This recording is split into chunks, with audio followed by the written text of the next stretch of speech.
Why was a lone woman dropped into the coldest edge of the Army's world with no explanation? And why did she carry in her bag the one thing no soldier expected to see outside the walls of the Pentagon? The Black Hawk helicopter cut through the Alaskan winter like a blade, its rotors scattering snow into a white storm that swallowed the pad below. Inside sat a single passenger, Sergeant Emily Shepard. Her blonde hair was tied back in a tight braid. Her green eyes gave nothing away. She looked less like a newcomer and more like a soldier who had walked through fire and learned not to flinch at the smoke. She carried no unit patch, no visible sign of where she had come from. Just standard-issue winter camo, a worn duffel bag, and the stillness of someone who had been through something that had left her permanently different. When the Black Hawk touched down, the Arctic air clawed its way inside like punishment. Emily stepped out into it, her boots crunching over ice, her face whipped raw by a wind that didn't just chill, it threatened. A lone figure was waiting at the edge of the landing pad. Captain Jason Blackburn, 62 years old, with a posture that spoke of decades leading men into wars no one wanted to remember. His eyes, glacial blue, measured her in silence. He had the look of a man who had outlived his own era, and yet was unwilling to stop watching for threats that never stopped coming. Emily saluted sharply. "Sergeant Shepard, reporting for duty, sir."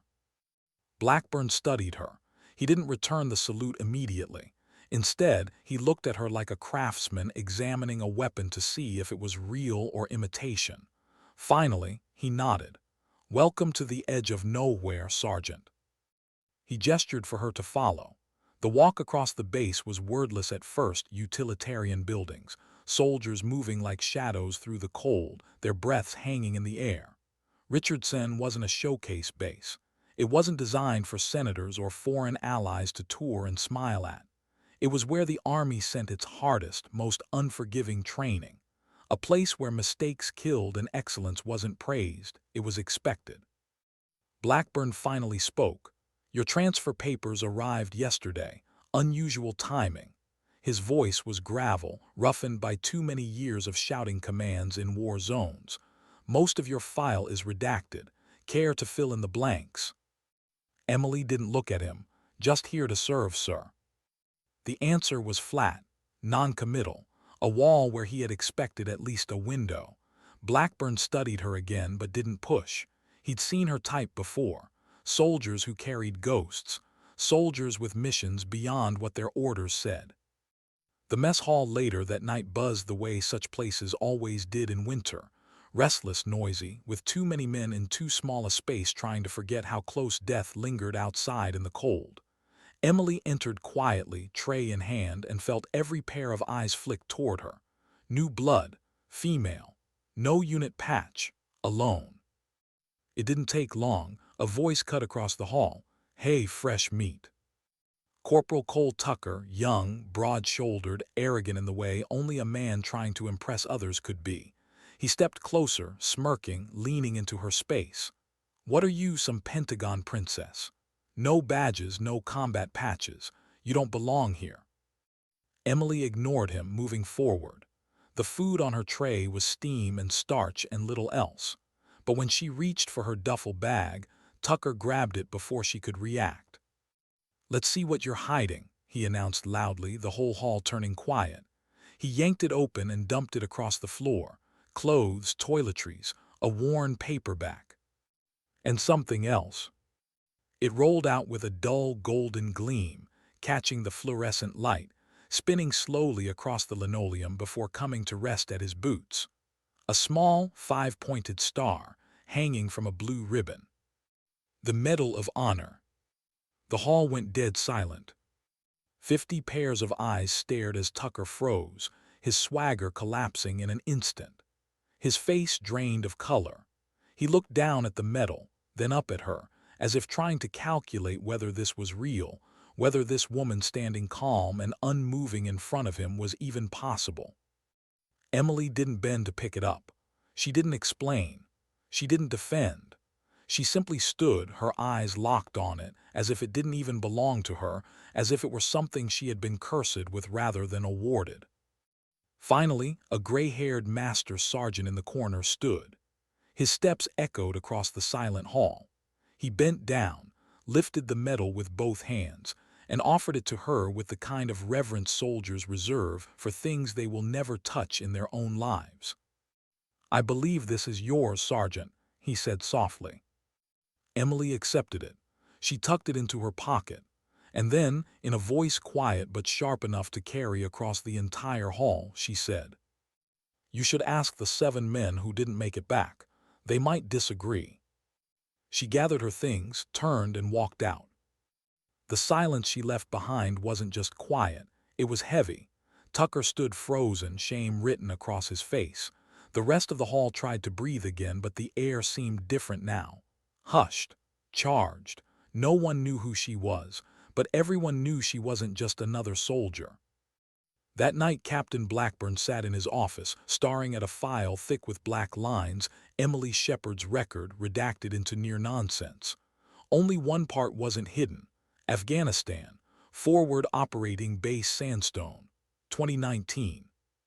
He tapped the page with his calloused finger. Sandstone, a place officially wiped from maps, a place whispered about by men who had lost friends in ways no one could explain. When Master Sergeant Daniel Roberts came in, Blackburn didn't bother hiding his thoughts. "She's carrying a Medal of Honor in her duffel bag. You think that's normal?" Roberts shook his head. "People who earn it don't carry it, they bury it or hide it. Something's off." Blackburn leaned back, the chair creaking under his weight. He looked toward the window, where the Alaskan night pressed against the glass like an old enemy. "Something's bigger here, and it's about to come crashing down on all of us." Meanwhile, Emily sat alone in her quarters. The medal lay on the desk, gleaming faintly in the lamplight.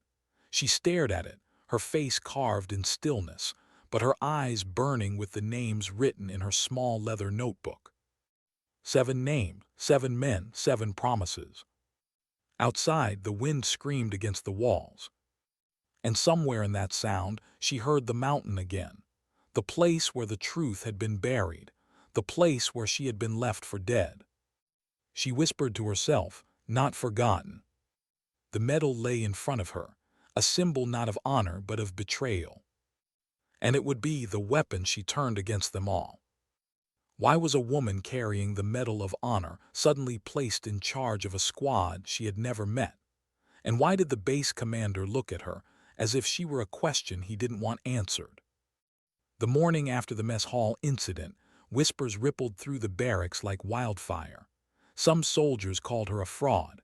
Others swore she was undercover brass. A few, quieter voices wondered if she was the kind of soldier who had already seen too much. Captain Blackburn didn't waste time. He summoned her to the command tent, his voice even but his gaze harder than the Alaskan ice outside. "Tomorrow, winter warfare exercise begins. You'll lead Bravo Squad." Emily didn't blink. "Understood, sir."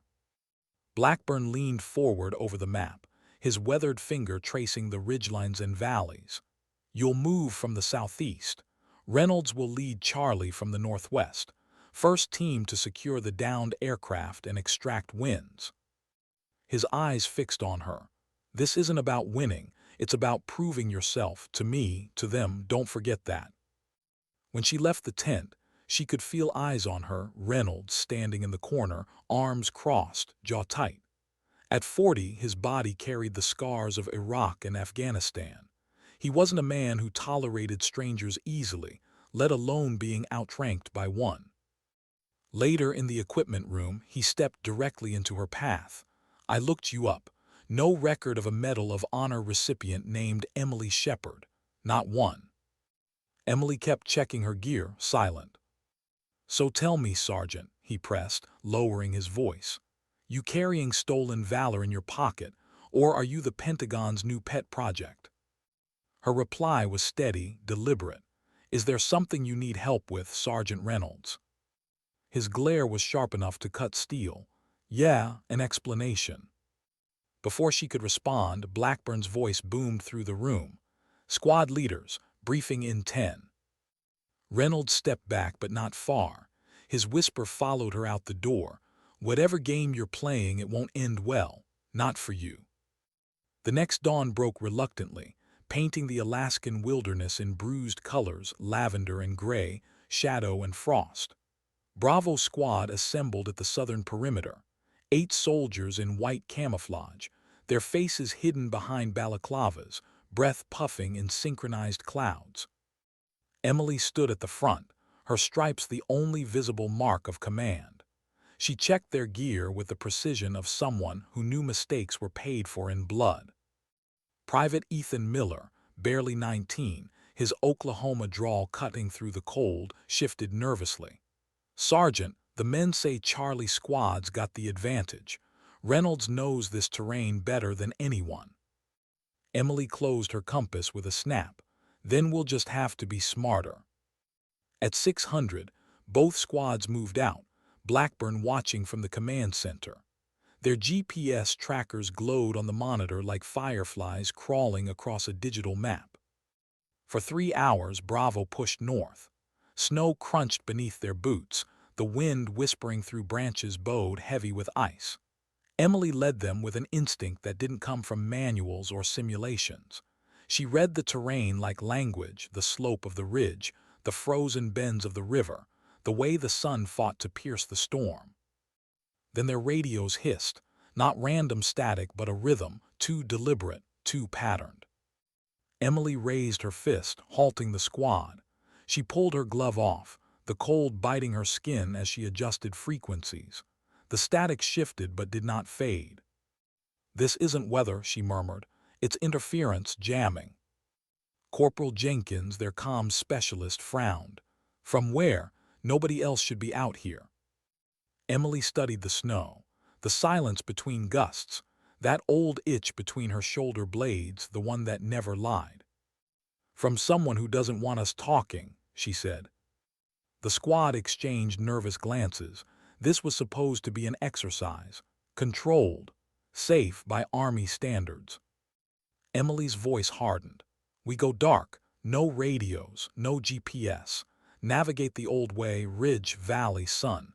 If you lose sight of the man in front of you, you're too far." Jenkins hesitated. "Ma'am, if Reynolds..." "He'll keep using his GPS. He'll trust it. That's how they'll track him. We don't give them that chance." The storm thickened as the hours dragged. By midday, visibility dropped to 50 meters, then 20. Snow fell in sheets, wind screaming through the trees. This was the kind of weather that killed soldiers frozen within shouting distance of safety. Sheltering beneath a rock outcropping, Emily checked the map. 3 clicks to the objective. Storm slows Reynolds more than us, but it also hides things we don't want hidden. She pointed to the snow at their feet, tracks, fresh, human, heading the same way. Not Charlie's squad, not Reynolds, someone else. Her voice was a whisper now, meant only for her squad. "We move double time, stay tight, eyes open." By 1400, they crested a ridge and saw it. The downed aircraft staged for the exercise, half buried in snow. But it wasn't empty. Through binoculars, Emily counted 4 figures moving with practiced precision. White camouflage, no insignia, no unit patches, not army, not theirs. She whispered the words no soldier wanted to hear during training. "We've got company." Jenkins swallowed hard, part of the exercise. Emily's jaw tightened. "No, these aren't our people." The squad shifted nervously, their rifles suddenly feeling less like props and more like lifelines. Emily studied the valley, her breath fogging the lenses. Every detail was too precise. The men below weren't pretending. They were working, setting up perimeter sensors, deploying jammers, real equipment, real protocols. Her mind snapped back to another mountain, another storm. Afghanistan, sandstone, the moment everything had gone wrong. She lowered the binoculars, her face a mask of iron. "Listen up. This exercise just turned real. Those men are running a counterintelligence op. They're tracking us, jamming us, and whatever's in that aircraft isn't training material." Miller's voice cracked. "Then what do we do?" Emily allowed herself the smallest smile, not one of joy but of grim certainty. "We beat them at their own game." She laid out the plan with calm precision. A diversion to the north, smoke and footprints to draw 3 of them away. Bravo would circle south, strike fast, and secure the aircraft. Non-lethal. These weren't foreign enemies, they were Americans, but hostile nonetheless. The squad nodded, fear still in their eyes, but something else too: trust. Minutes later, smoke rose from the northern ridge, carried by the storm. Just as predicted, 3 of the 4 operatives broke off, rifles raised, movements crisp. That left one guarding the wreck. Emily gave the signal. Bravo slid through the snow like shadows. Jenkins dropped the lone guard with a silent takedown, quick and efficient. Emily moved for the aircraft, boots sinking into the drifted snow. Inside, the staged wreck was exactly as expected, a red box marked as the objective. But beside it, something that wasn't part of the script. A military-grade laptop, locked, biometric access. Emily's gut clenched. She stuffed it into her pack along with the red box. Outside, Miller's voice hissed through the wind. "They're coming back." "Fall back," Emily snapped. "Position 2. They melted into the trees as the 3 operatives returned, their shouts swallowed by the storm when they discovered the theft. One spoke urgently into a satellite phone, the kind immune to jamming. "They're calling for backup," Emily whispered. Snow howled harder, biting at exposed skin. Her squad looked at her, waiting for answers she didn't yet have. And in that moment, Emily knew one thing with bone-deep certainty. This wasn't training anymore. This was the beginning of something she had hoped never to face again. How did Sergeant Reynolds know about the laptop that wasn't part of the exercise? And why was Charlie's squad suddenly firing as if the mission were real? The storm thickened to a white wall. Snow drove sideways, wind shrieking like a predator circling the squad. Emily led them east, her compass steady, her eyes sharper than the GPS signals that now blinked uselessly on their belts. They were moving fast, too fast for what should have been training. Each man could feel it. This wasn't about points on a scoreboard anymore. The weight of something bigger pressed down on them. "Check cold injuries," Emily ordered in a sheltered ravine.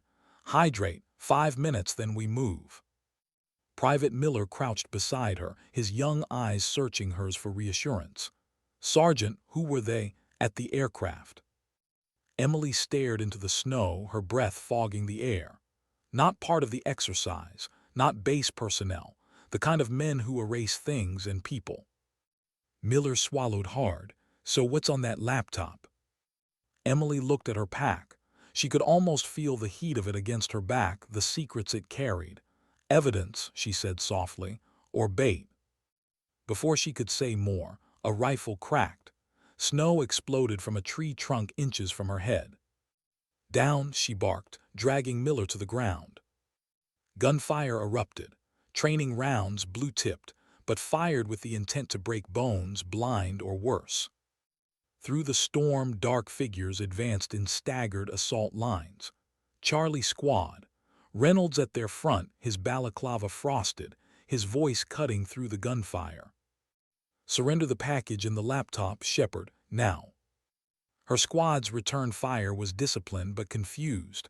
"Hold," Emily shouted. "Those are our people." But Charlie didn't hold. They pressed harder, firing like it was combat. Jenkins crawled closer, his face pale. "How the hell do they know about the laptop?" Emily's answer was quiet, grim. "Unless Reynolds is working with them." The firefight spilled through the forest. Bravo fell back by bounds, Emily orchestrating their retreats with the precision of someone who had lived too many real ambushes. She led them deeper, deliberately drawing Charlie into terrain they didn't control.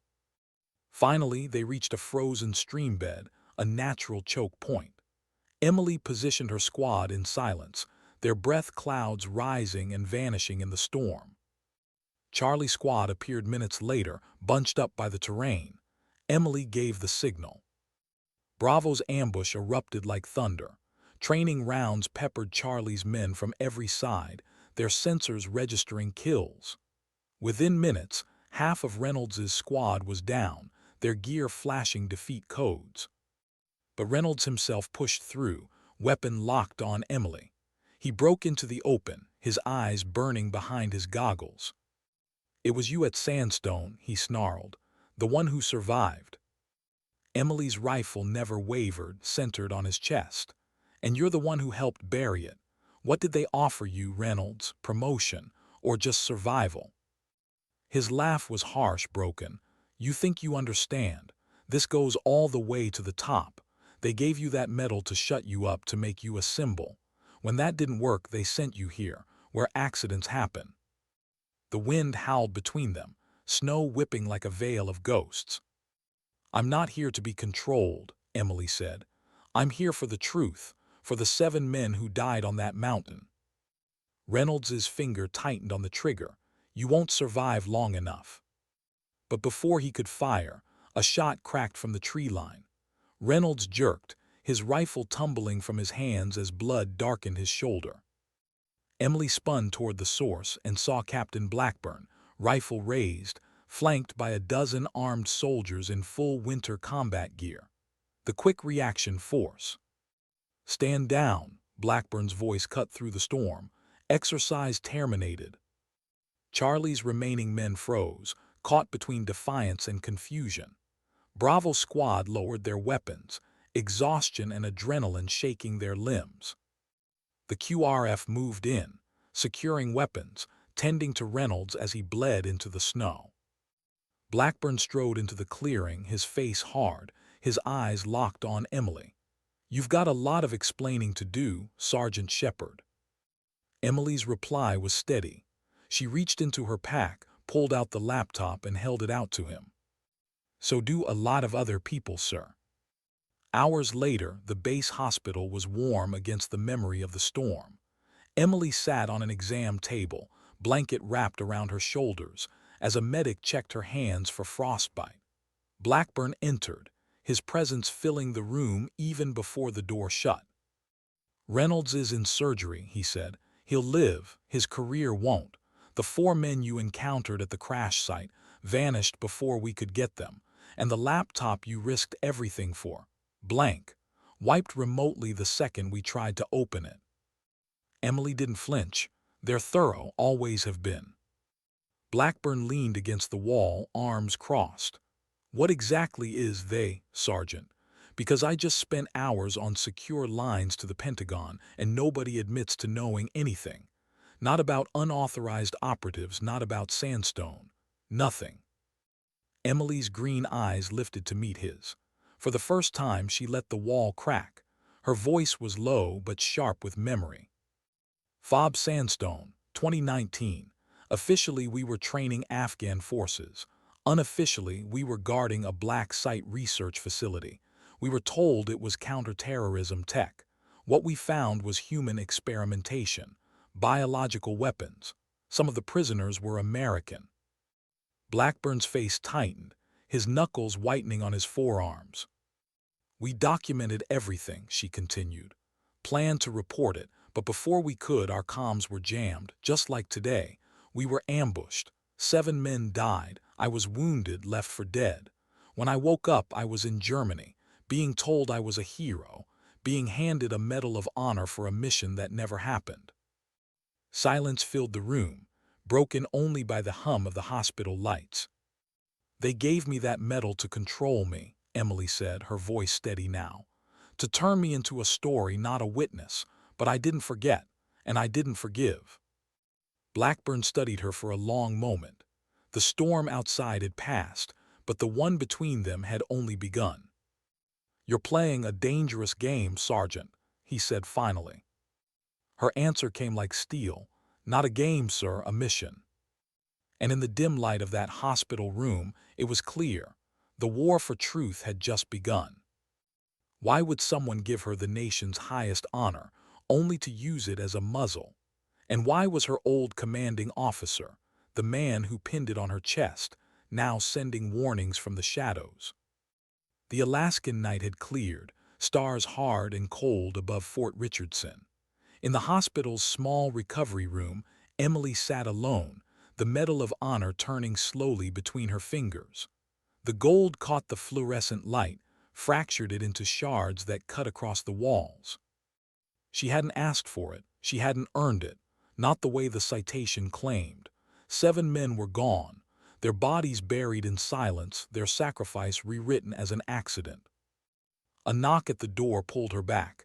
A nurse stepped in, an envelope in her hand. "This was left at the desk for you, no sender." Emily took it, the paper already damp with condensation from the nurse's gloves.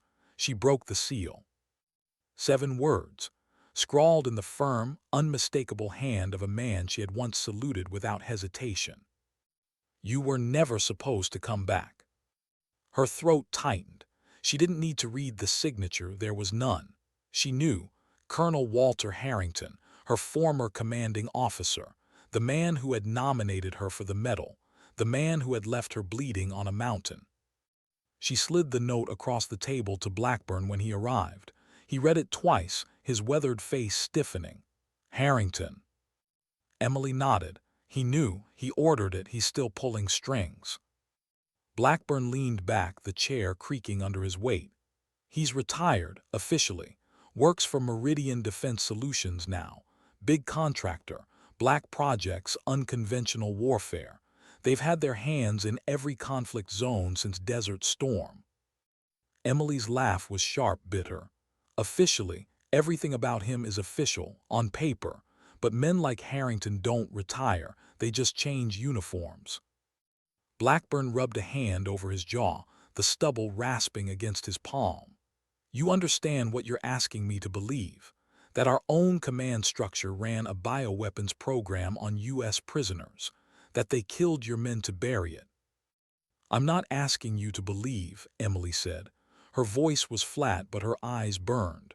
"I'm telling you, and now they're cleaning house again. The laptop at the crash site wasn't an accident. They wanted to know if I'd bite, if I'd break. They're watching." The words hung between them, heavy as the silence outside. Finally, Blackburn exhaled, long and slow. "You're not the first soldier I've seen carrying ghosts, but this," he gestured to the medal, the note, the locked file on his desk. "This isn't just ghosts, this is a storm, and if you're right, it's about to swallow more than just you." He stood, moving to the window. The aurora flickered faintly across the horizon, green ribbons shifting against the stars. "You're not fighting alone anymore, Shepard. Whatever happened at Sandstone, whoever's behind it, they brought it onto my base. That makes it my fight too." For the first time since stepping off the Black Hawk, Emily felt something shift. Not trust, not yet, but maybe the beginning of something she hadn't had in years, an ally. The next morning, Blackburn was waiting with a vehicle, engine running, exhaust curling into the bitter air. "Pack your gear. We're leaving in 20 minutes." "Where to?" Emily asked, slinging her duffel into the back. "Fairbanks, there's someone you need to meet." The drive was 4 hours of silence and snow. Mountains rose like frozen sentinels on either side of the highway. Pines bowed under the weight of storms that never ended. The kind of land where mistakes lingered forever. Blackburn finally spoke as the road leveled into forest. "I called in favors last night. Old channels, people who don't owe the Pentagon anything anymore." He glanced at her. "Harrington retired in 2020, full honors, consultant for Meridian now. But his name keeps surfacing, unofficial reports, operations no one wants to put on record." Emily stared out the window, the world passing in shades of white and shadow. "Sandstone wasn't the first, you know that." Blackburn nodded grimly. "In '91, Iraq, my unit found something, a canyon facility, scientists, test subjects. Officially, it didn't exist. Unofficially," he tightened his grip on the wheel, "we were told to keep quiet, given medals for a mission that supposedly found nothing." Same playbook, Emily said softly, different war. Fairbanks appeared like a frontier outpost against the storm. Smoke rose from chimneys. Trucks moved slowly down plowed streets. A city that survived by pretending not to notice the things hidden in the woods around it. Blackburn turned onto a side road, climbing into the hills until a cabin appeared among the pines. Smoke curled from its chimney. The man who opened the door looked carved from the same mountain surrounding him.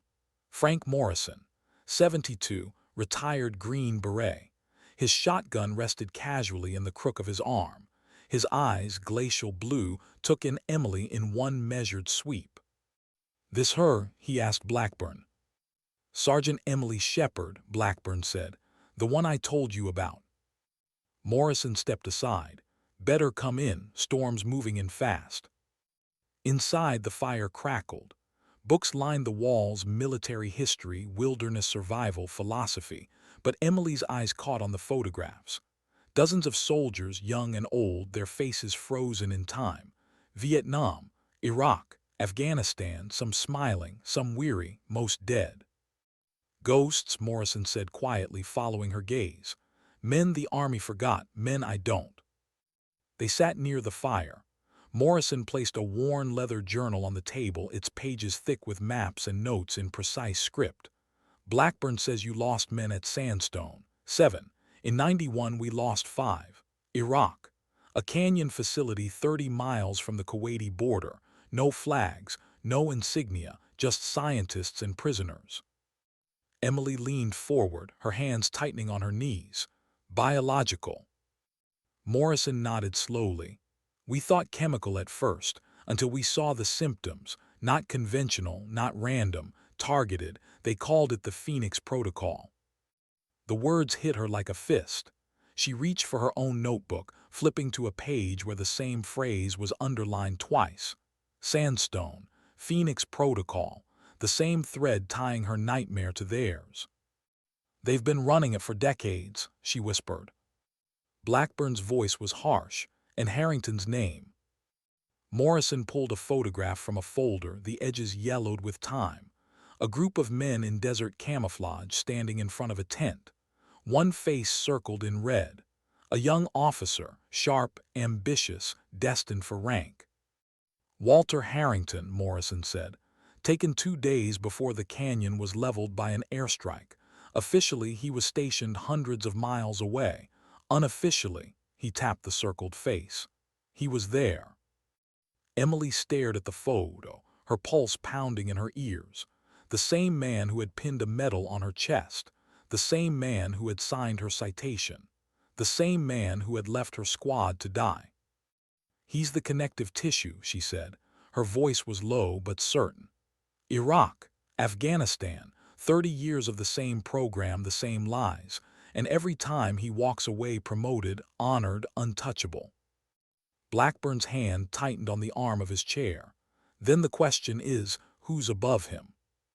Emily slipped the Medal of Honor from her pocket, the ribbon trailing between her fingers. The firelight caught the gold, reflecting it onto the cabin walls. "I don't need to climb the whole ladder," she said. "I just need to pull the one man they can't afford to lose, and Harrington knows I'm coming." The storm outside battered the cabin, wind howling like old ghosts around the eaves. Inside, the fire snapped, throwing sparks into the dark. For 30 years, the Phoenix Protocol had lived in shadows.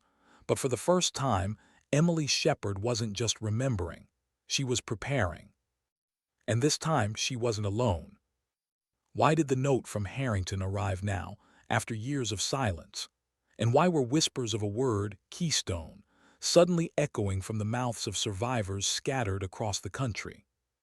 The storm had passed, leaving the world washed in cruel brightness. Sunlight burned off the ice-crusted trees, dazzling white against an endless blue sky. Emily watched it from the backseat of Blackburn's truck as they drove south toward Anchorage. Her fingers traced the edge of the Medal of Honor in her pocket. Cold metal, colder meaning. Beside her, Blackburn drove in silence, eyes fixed on the highway. Frank Morrison had returned to his cabin, his journal hidden beneath floorboards, promising to dig for more. But his warning had been clear. Follow this thread too far, and it won't be the enemy trying to kill you. It'll be the people you once saluted. In Anchorage, Blackburn parked outside Providence Medical Center. The hospital loomed against the mountains, glass reflecting the sun like a beacon. Emily frowned. A hospital. Not all wounds leave scars you can see, Blackburn said, shutting off the engine. Her name, Sarah Winters, former intel officer. She was at a facility tied to Sandstone, survived something she shouldn't have. She reached out to one of my old networks last year, said she had proof. Then she went dark, until 2 weeks ago. Inside, the hospital smelled of antiseptic and quiet desperation. Nurses moved briskly through halls lined with pale blue curtains. Blackburn led Emily to a private wing, guarded by a man in plain clothes with the posture of a soldier. He nodded at Blackburn but said nothing. In the dimly lit room, Sarah Winters lay propped against a pillow. Her face was pale, almost translucent, her black hair cropped short. An oxygen tube traced across her cheek. Yet her eyes, sharp, gray, unbroken, fixed instantly on Emily. "Shepard," she rasped, her voice rough but certain. "I wondered when they'd send you." Emily froze. "Send me." Sarah's smile was tired, brittle. "Don't bother, I know what you've carried. Afghanistan. The metal they shoved on you like a gag. They did the same to me in a different war." Blackburn pulled a chair close. "Sarah, we need clarity. We found a wiped laptop at Richardson. Operatives interfering in training ops. All signs point to the same people." Sarah's eyes flicked toward Emily. "Phoenix Protocol." The words hit like a hammer. Emily's chest tightened. "You've seen it too." Sarah nodded weakly. 2005. Fallujah, they called it Keystone then. Different name, same rot. We intercepted documents, test data, human trials. I tried to send it up the chain. Next thing I knew, my convoy was hit. Everyone killed but me. They shipped me stateside, stuck me in a psych ward for a year, labeled me unstable, convenient way to erase a witness. Her hands trembled as she reached for a drawer, pulling out a USB drive taped inside a medical folder. She held it out, her voice a whisper edged with urgency. "This is what they didn't wipe. Fragments, locations, names, Harrington among them, and one word keeps repeating, Keystone." Emily accepted the drive, her hands steady though her heart thundered. The plastic felt heavier than the metal in her pocket. "What does Keystone mean?" she asked. Sarah's eyes drifted to the window, snow-capped peaks gleaming under sunlight. "It's not a place, it's a structure. You pull it, everything above collapses. They've hidden it well, but it's there. The linchpin of the whole program." Blackburn's jaw clenched. "And where?" Sarah's breath hitched. A cough shook her chest, leaving blood on the oxygen tube. A nurse rushed in, adjusting her IV, but Sarah waved her off. She grabbed Emily's wrist with surprising strength. "They'll come for you now, for both of you. Keystone is the answer, but find it fast, before they silence me, the way they silenced your men." Her grip weakened. Her hand fell back to the sheets. The monitor beeped steadily, but her eyes closed, her strength spent. Emily stood frozen, the USB drive burning in her palm. She wanted to scream, to shake Sarah back awake, to demand details she couldn't give. But instead she whispered, almost to herself, "I won't let them erase you too." Outside the hospital, the air felt heavier, as if the mountains themselves leaned closer. Blackburn lit a cigarette, the smoke curling against the cold. "She's right," he said grimly. "They'll come, they can't let Keystone surface." Emily pocketed the USB. "Then we move first." That night back at the base, Emily sat alone in her quarters. The laptop Morrison had given her open on the desk. The USB slid in with a click. Files appeared, fragmented, corrupted, but still breathing enough truth to chill her veins. Coordinates: Afghanistan, Iraq, Alaska, each tied to Phoenix Protocol. Each marked with dates and casualty counts. And then a final line. Keystone Anchorage Substation 2009, redacted. Her breath caught. Anchorage, not thousands of miles away, not buried in another war zone, here. She snapped the laptop shut as a noise echoed outside her quarters. Boots on gravel, voices too low to catch. She reached instinctively for her sidearm. The doorknob rattled. Emily was on her feet in an instant, pressing against the wall. The door cracked open. A shadow slipped inside. Her pistol pressed to the intruder's temple before he could move. "Easy, Shepherd," Blackburn said softly, raising his hands. His eyes carried urgency. "We're burned, they know." Before she could reply, the base alarms erupted. Sirens wailed, red lights flashing through the corridors. Soldiers shouted. Trucks roared to life outside. Blackburn's voice was low, harsh. "They're coming for the drive. We don't have hours, we have minutes." Emily's pulse hammered.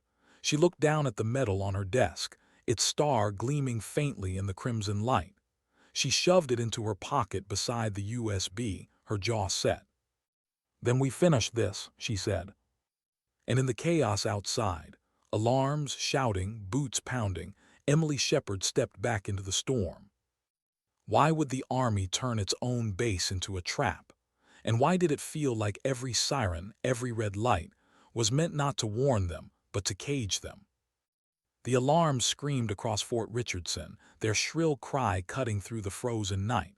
Floodlights blazed, painting the snow in blinding white. Soldiers rushed toward armories and trucks, confusion mixing with urgency. But Emily Shepherd knew better. This wasn't a drill, this was a purge. Blackburn pulled her down a side corridor, his voice low but sharp. "They'll search quarters first. Intel wing next. We've got a 10-minute window before checkpoints lock." Emily's pulse hammered, but her steps were steady. "The drive's all that matters. Keystone, we can't lose it." They slipped through the barracks, the chaos around them offering cover. Soldiers barked orders, radios crackled with half-coherent commands, trucks revved in the motor pool. Emily recognized the pattern instantly, confusion layered on purpose. Flood the base with noise so no one knew who the real enemy was. Outside, the wind slashed across her face like knives. She pulled her hood tighter, snow crunching under her boots as they cut toward the motor pool. "Drug?" she asked. Blackburn shook his head. "Too obvious, they'll be flagged. We need something quieter." He led her to the edge of the airfield. Rows of snowmobiles gleamed under halogen lights, their engines steaming faintly in the cold. Blackburn tossed her a helmet. Fast, off-road, harder to track. Within seconds, the machines roared to life. They tore across the snow, headlights cutting tunnels through the storm. Behind them, the base bristled like a trapped animal, spotlights, alarms, the faint thump of helicopters spinning up. Emily gripped the handlebars, her eyes narrowed against the wind. Every second stretched thin, every gust carrying the weight of unseen pursuit. "Where?" she shouted over the engines. Blackburn's voice came back through the comm in her helmet. "Anchorage Substation. That's where the file pointed. If Keystone exists, that's our start." Miles blurred under their tracks, forest whipping past, the night alive with echoes. Twice, searchlights swept across the treetops, helicopters prowling above. But the storm was their ally, the blizzard smothering sound in sight. By dawn, they reached the outskirts of Anchorage. The city stirred reluctantly under gray light, trucks grinding down icy streets, smoke curling from chimneys. Ordinary life, blind to the shadows moving beneath it. They stashed the snowmobiles near an abandoned warehouse on the edge of town. Inside, Emily unrolled a map across a rusted workbench. "Anchorage Substation," she murmured, tracing with her gloved finger. "On the southern edge of the power grid, marked in the file with one word, redacted." Blackburn studied it, his breath misting in the cold air of the warehouse. Could mean hidden facility or buried evidence. Either way, they don't want it found. Emily pulled the Medal of Honor from her pocket, setting it on the map. The gold star gleamed dully against the paper. They wanted this to bury me, she said, to make me untouchable, but medals don't protect you, they brand you. Blackburn's gaze softened. Then why keep it? She stared at it, the silence stretching. Finally, she whispered, because it reminds me who I owe, 7 men, 7 names. Before he could reply, a sound pricked her ears. Tires on gravel, a vehicle pulling up outside. Emily killed the lantern instantly. The warehouse fell into shadows. Both reached for their rifles, slipping behind cover. The door creaked, footsteps echoed. A silhouette entered, smaller, lighter than expected, hands raised. "Don't shoot," a voice called softly. "I was told to find you." The figure stepped into faint light. A woman, mid-30s, civilian clothes under a parka, dark hair pulled into a bun. Emily's finger hovered over the trigger. Name. "Dr. Lena Carter," the woman said.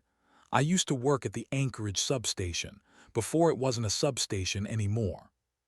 Blackburn's eyes narrowed. "Who sent you?" "Sarah Winters," Lena said. Her voice cracked just slightly. "She told me if anything happened, I'd find you here. Said you were the only ones left who might listen." Emily's heart tightened. Sarah, already fatting in that hospital bed, but still fighting, still reaching. "Talk," Emily ordered. Lena stepped closer, her face pale, eyes darting as if shadows themselves might be listening. "In 2009, I was contracted under Energy Division.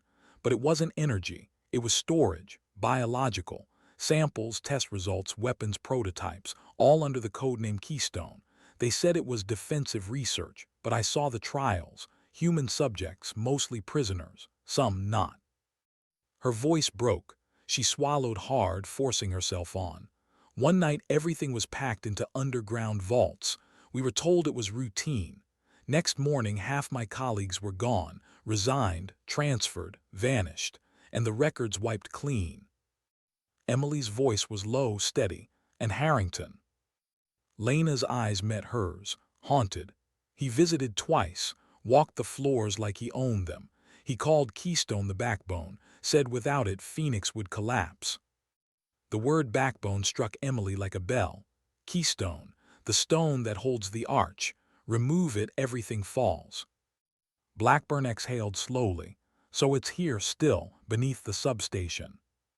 "Yes," Lena whispered, "but it's guarded not by army, contractors, Meridian operatives, Harrington's men." Emily closed the map, folded it with precision, slipped it into her pack. "Then that's where we go." The decision carried no hesitation, no pause, just certainty forged in years of betrayal. But as they prepared to move, Lena's hand shot out, gripping Emily's sleeve. "You don't understand. They don't just kill witnesses. They erase them.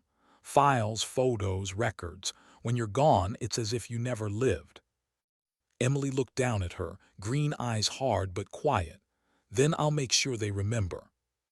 That night the three of them moved like shadows through Anchorage. The city glowed faintly under streetlights, snow swirling in muted halos. They crossed alleys, cut through frozen lots, moving ever closer to the southern grid where the substation loomed. From a ridge, Emily studied it through binoculars. Fences topped with sensors, security cameras sweeping arcs, floodlights cutting the snow, and men, not soldiers but contractors, patrolling in teams of 2.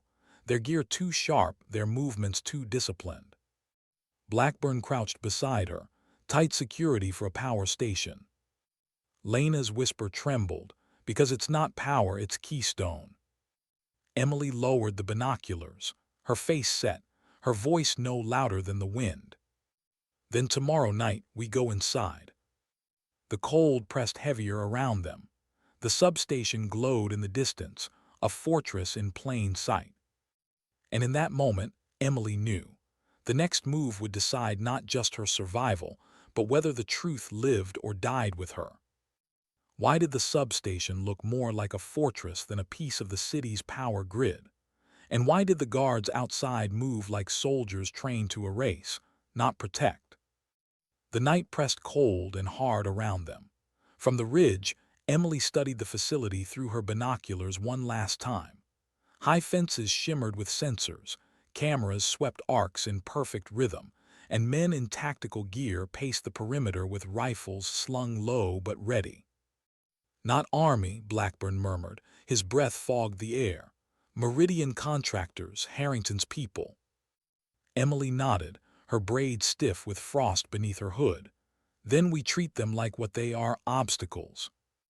Beside them, Lena Carter pulled her parka tighter, fear written in every line of her face. "There's more than you see. Underground vaults, labs, secure lifts disguised as turbine shafts. It's not a power station. It's a burial ground for everything they don't want daylight to touch." Emily's jaw set. "Then we shine light." They moved after midnight, slipping through snow-drenched alleys until the outer fence loomed. Blackburn cut the feed on a security camera with a jammer Morrison had provided, the image freezing mid-frame. Emily slid wire cutters through steel, parting the fence with practiced precision. They crawled through, bellies pressed to ice, emerging in shadow beneath a substation transformer. The air hummed faintly, the cover of real power masking what lay below. Two guards rounded the corner. Their boots crunched snow, rifles casual. Emily's hand shot up, signaling silence. She flowed forward like a phantom blade sliding free. In one motion, swift and precise, both men were down in the snow, unconscious, weapons stripped. Blackburn dragged the bodies into shadow. His eyes met hers briefly, a flicker of approval, but no words. Words made noise.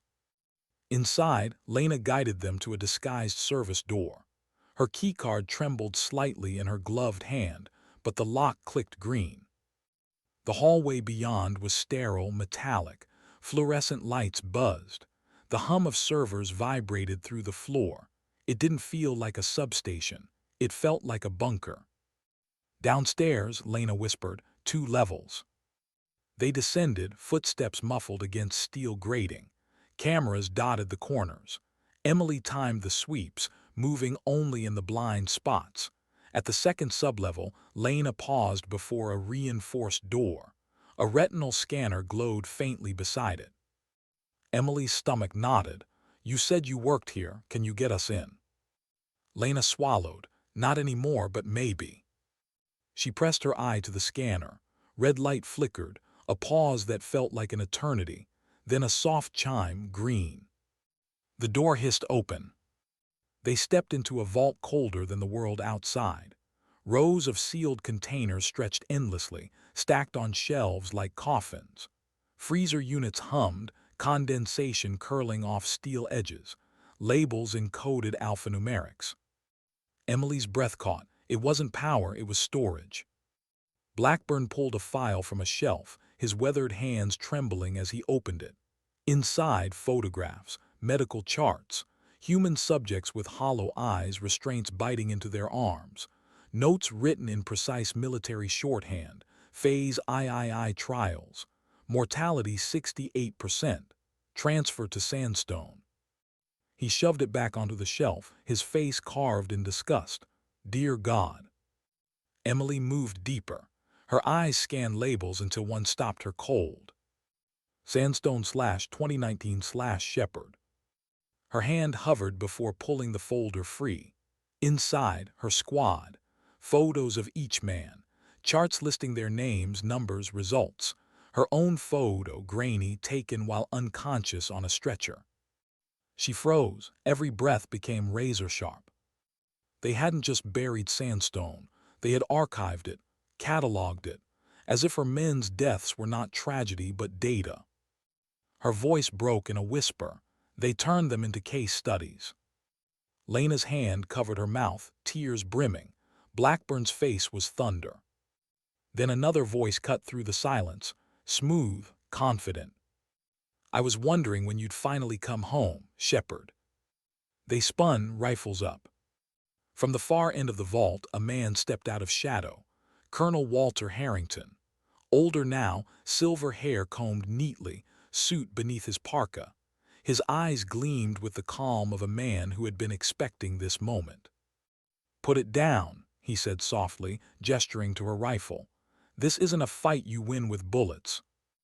Emily's weapon didn't waver. 7 men died because of you, and you gave me a medal to bury them. Harrington's smile was thin. No, Sergeant, I gave you a medal to elevate you. Symbols matter more than soldiers. You became proof that sacrifice was worth something. Isn't that what you wanted? Her voice was ice, not like this. He stepped closer, unafraid of the barrel aimed at his chest. The Phoenix Protocol has kept this nation one step ahead for decades. Iraq, Afghanistan, even here. You think the enemies you fought overseas were the only threat? No, Shepard. The world is sharper, hungrier, crueler. We survived because of what we did, what I did. Emily's finger tightened on the trigger. You call it survival, I call it murder. Harrington's gaze flicked to the folder in her hands. You shouldn't carry ghosts, they'll bury you. Better to let them rest. Something in her cracked then, anger, grief, love for the men whose names still lived in her notebook. Her voice shook, but not with fear, with fury. They don't rest, not until I do. The vault filled with tension sharp enough to cut steel. Blackburn's rifle stayed locked on Harrington. Lena pressed back against the shelves, her breath ragged. Then Harrington gave a small nod, almost respectful. So be it. From the shadows, more figures emerged.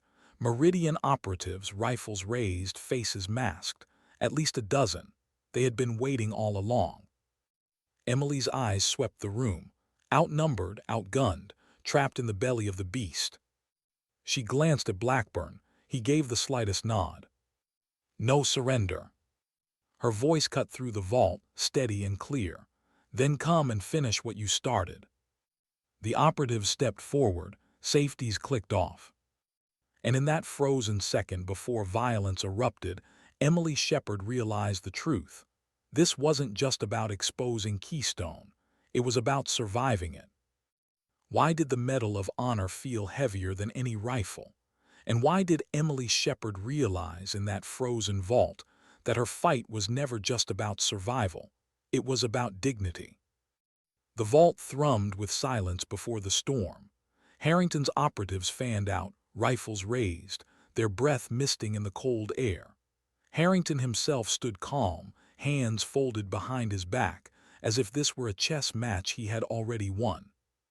Emily and Blackburn shifted into cover, shelves of frozen archives rising like steel tombstones between them and their hunters. Lena pressed tight to the wall, fear etched across her face. The first shot broke the silence. A round slammed into the shelf inches from Emily's head, exploding glass and frozen frost. She dove low, rolling behind another rack as gunfire erupted. Move, Blackburn barked, firing controlled bursts that dropped one operative. The echo ricocheted through the vault, deafening, endless. Emily's pulse surged, every sense sharpened. She weaved through shelves, firing with deadly precision.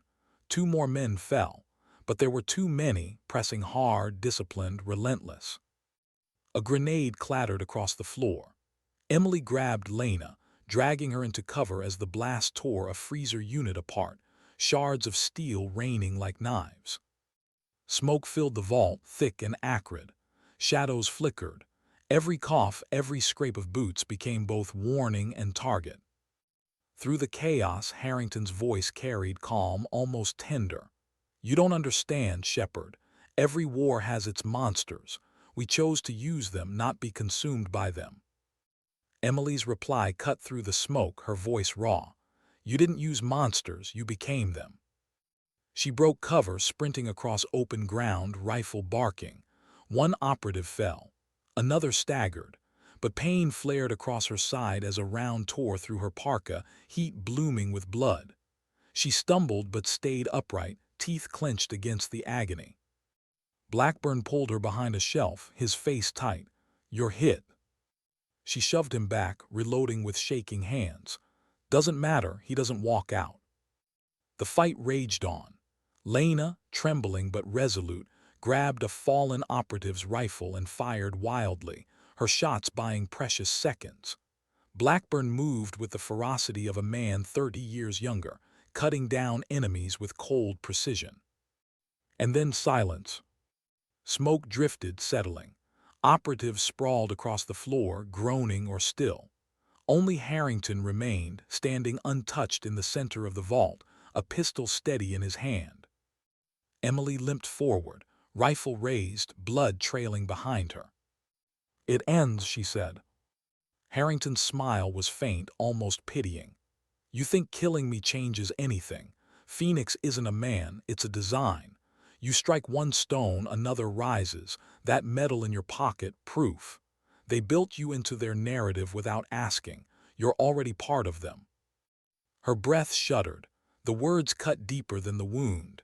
She pulled the metal from her pocket, holding it in her hand. The star gleamed, mocking. "You're right," she whispered. "They used it to bury me." Then she let it fall, the clatter echoing like thunder. "But I don't carry their story anymore." Her rifle cracked. Harrington staggered back, the pistol falling from his grip. Shock flickered across his face before he collapsed among the frozen files of his empire. Silence swallowed the vault. Emily stood shaking, blood soaking her parka, breath ragged. Blackburn moved to her side, steadying her before she fell. Lena stared at Harrington's body, disbelief etched across her pale features. "It's over," she whispered. Emily shook her head slowly. "No, it's just begun." Together they searched Harrington's coat. A phone, secure codes, and most important, a hard drive labeled Keystone Master Archive. Blackburn tucked it into his pack, his voice low. This could burn them down." Emily closed her eyes briefly. She saw the faces of her men, heard their laughter, their last words, felt the weight of years alone. She whispered to them, to the memory that never left, "This is for you." They left the vault in silence, the hum of servers fatting behind them. Outside, the storm had lifted. The world was sharp, clear, alive with brittle stars. But sirens wailed in the distance. Backup would come, more men, more shadows. The three of them disappeared into the night, fugitives carrying not just evidence, but truth carved into their bones. Days later, in a safe house deep in the Alaskan wilderness, Emily sat by a fire. The wound in her side burned, stitched roughly, but she endured.